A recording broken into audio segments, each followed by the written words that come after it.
Assalamualaikum warahmatullahi wabarakatuh. Jauh-jauh untuk mencari taksi agar bisa pulang dengan nyaman.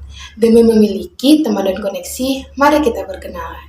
Halo semua, perkenalkan nama saya Najah Nahda Lubis dari kelas 22S01. Di sini saya ingin menjelaskan suatu keadaan perekonomian dan bisnis di negara Istanbul, Turki.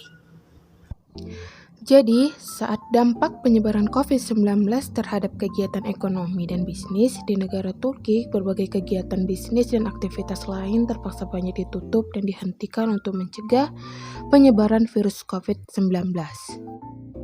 Turki mengapalkan kasus pertama infeksi virus corona pada tanggal 10 Maret 2020.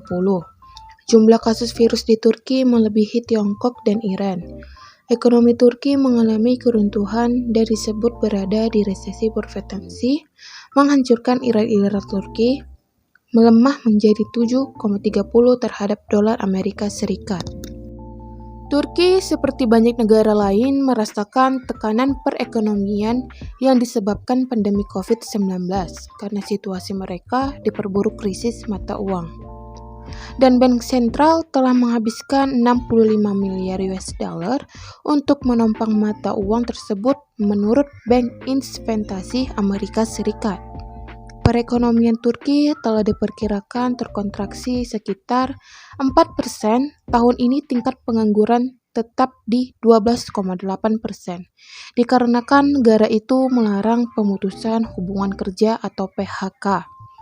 Di sisi lain, yang pendapatan pariwisata dan ekspor Turki juga telah dihancurkan oleh pandemi dan modal asing. Juga telah banyak yang keluar di tengah kekhawatiran soal ekonomi ini. Menurut data resmi, kebanyakan orang yang meninggalkan Turki berusia antara 25 dan 29 tahun. Saat Institut Statistik Turki menunda perilisan data migrasi tahun 2020. Mereka yang awalnya hendak diterbitkan pada September 2021, penemuan mereka pada tahun 2019 menunjukkan lebih dari 330.000 orang meninggalkan Turki untuk di luar negeri. Jumlah itu meningkat 2% dari tahun sebelumnya. Jajak pendapat yang digelar Agustus 2020 itu menemukan bahwa 76% responden menyatakan siap tinggal di negara lain jika mereka diberi kesempatan sementara. Ketika ditanya apakah mereka akan pergi secara permanen jika mendapatkan kewarganegaraan di negara lain, 64% responden mengatakan mereka akan mengambil tawaran itu.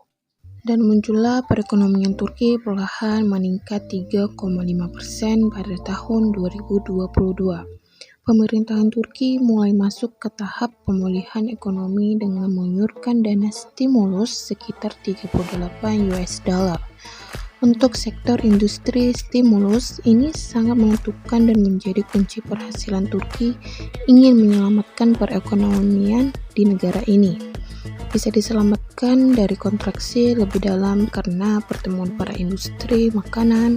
Ekonomi Turki juga mencatat tingkat pertumbuhan 6,7% pada kuartal ketiga pada tahun 2020.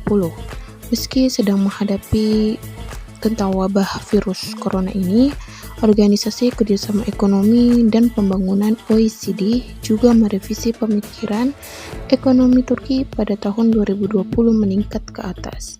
OECD menyebut ekonomi negara itu diprediksi akan kontraksi 0,2% pada tahun 2020, lalu akan tumbuh 2,6% pada tahun 2021 dan 3,5% pada tahun 2022. Sementara itu, Presiden Turki Erdogan bersikeras agar aktivitas ekonomi terus berjalan. Pemerintahan memang melakukan pencegahan seperti melarang acara perkumpulan, menghentikan perjalanan antar kota, hingga mewajibkan warga untuk memakai masker. Lalu Erdogan menolak dan tetap mengendaki kantor-kantor beroperasi.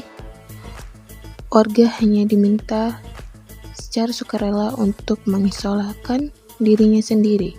Erdogan juga akan terus mewajibkan pabrik-pabrik berproduksi dan akan mempertahankan roda ekonomi tetap berjalan dengan alasan apapun.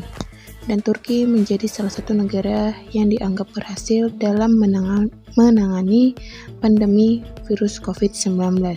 Keberhasilan Turki dalam menangani pandemi virus corona ini tidak hanya dari kesehatan, tapi juga dari pemulihan perekonomiannya. Baiklah teman-teman, sampai sini saja pembahasan yang bisa saya sampaikan. Pak Andi punya burung kenari, burung dijemur hingga siang hari. Pembicaraan berakhir sampai sini. Salah dan jangkal, mohon maklumi. Wassalamualaikum warahmatullahi wabarakatuh.